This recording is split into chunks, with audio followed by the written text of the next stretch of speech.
Roy Benavidez was a man who should not have survived. Not the poverty of his childhood, not the racism he faced, not the landmine that nearly destroyed his legs, and certainly not the day in 1968 when he walked straight into hell to save 12 men. But his entire life was a fight he refused to lose, from the moment he was born into hardship. Roy was born in Cuero, Texas, in 1935, to a poor Mexican-American family of field workers. Life was harsh from the very beginning. His father died when Roy was just 2 years old, and his mother passed away when he was 8. By age 10, he was living with relatives, learning quickly that childhood was a luxury he would never have. Instead of playing with friends, Roy was picking cotton barefoot under the burning Texas sun. The heavy burlap sacks dragged behind him as he worked long hours. His hands cracked, his feet bled, but quitting was never an option. This early suffering shaped his endurance, turning him into someone who simply would not break. At school, Roy faced constant discrimination because of his background and poverty. He was often ignored or underestimated by teachers and students. Yet even then, he carried a quiet determination. He didn't dream of greatness. He simply refused to let life defeat him. Hardship made him stronger, not bitter. At 15, Roy dropped out of school to support his family. 2 years later, he joined the Texas National Guard, and at 20, he enlisted in the U.S. Army. For the first time, he discovered a place where hard work truly changed his future. Soldiers respected effort, and Roy gave more effort than anyone. He trained relentlessly. He ran faster, carried more weight, and pushed past every limit. His toughness and determination stood out, and eventually he earned the title of Green Beret, a member of the elite Army Special Forces. It was an achievement almost impossible for someone with his background, but fate tested him again. During a mission in Vietnam, Roy stepped on a landmine. The explosion tore into his legs and spine, sending him to a military hospital. Doctors told him he would never walk again. They prepared his medical retirement, believing his days as a soldier were over forever. Roy refused to accept that verdict. Every night, when the hospital went quiet, he crawled out of bed and forced his legs to move. He gripped furniture, walls, anything he could reach. Pain ripped through him, sweat drenched his clothes, but he kept going. He cried silently so no one would hear him struggle.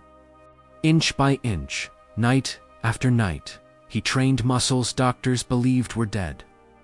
Some nights he elapsed on the floor, unable to stand. Other nights he dragged himself forward with his arms alone, but he never stopped. After a year of secret suffering, he stood up and he walked out of the hospital unassisted. Doctors were stunned. Roy demanded to return to active duty, and after evaluation, the Army allowed him back. He wasn't finished proving what a human spirit could endure. His body carried scars, but his will was stronger than ever. He returned to Vietnam, ready for whatever came next. On May 2nd, 1968, Roy was at Forward Operating Base LOC Ninh when he overheard a radio transmission that changed everything. A 12-man Special Forces recon team had been inserted deep into Cambodian jungle. They were ambushed by a massive North Vietnamese force and were minutes away from total destruction. The team's extraction helicopter had already been shot down. Most of the soldiers were wounded. Ammunition was running out. The jungle was full of enemy movement. The situation was hopeless. A cold silence fell over the operations room as men realized that no one from that team was expected to come back alive. Roy did not wait for orders. He sprinted outside, grabbed a medical bag and a knife, and ran onto the helicopter. He had no rifle, no helmet, and no plan, only the will to save those trapped men. The crew stared at him in disbelief as the helicopter lifted into the air under heavy fire.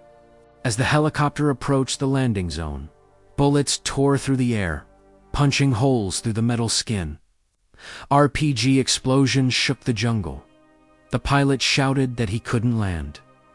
Roy leaned out and saw only smoke, fire, and chaos. "Let me out right here," he yelled to the stunned crew. Before anyone could stop him, Roy jumped from the hovering helicopter, falling nearly 20 feet into brush and mud. He hit the ground hard, but immediately got up and sprinted toward the trapped team. Bullets shredded leaves around him. Explosions shook the earth. Still, he ran faster. When Roy reached the team's position, the scene was brutal. Men were bleeding, shouting, firing, crawling for cover. He grabbed the wounded and dragged them into a defensive circle. He applied tourniquets, stopped bleeding, and handed out ammunition. He worked like a man immune to fear. He crossed open ground again and again, running through bullet storms to retrieve ammo and supplies from downed soldiers. At one point, an RPG blasted through him into a tree. At another, a bullet tore into his leg.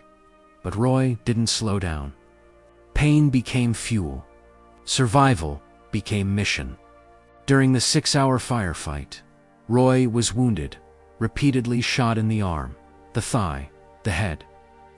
Grenade shrapnel ripped into his back. A rifle, but shattered his jaw.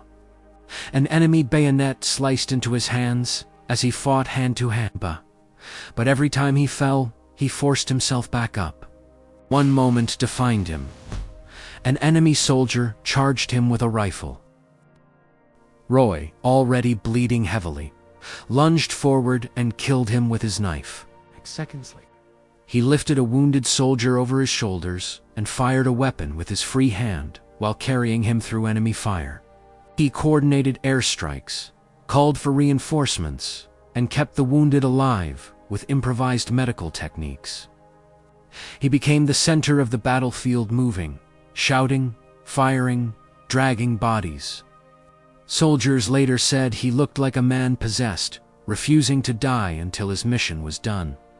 Finally, evacuation helicopters arrived. Roy, despite blood soaking his uniform, personally carried every wounded man to the aircraft. He refused morphine, refused rest, refused help. He kept loading men until there was no one left. Only when the last soldier was aboard did he collapse inside the helicopter. Blood pooled under him. The crew thought he was dying.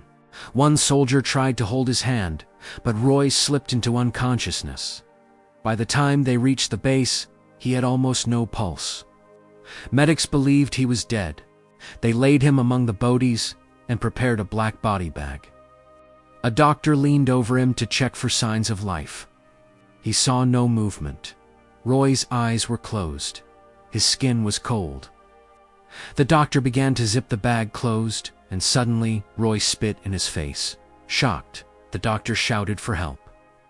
Roy Benavidez was alive. Barely, but alive. He spent months recovering. His body carried 37 separate wounds, gunshots, shrapnel cuts, broken bones, stab wounds.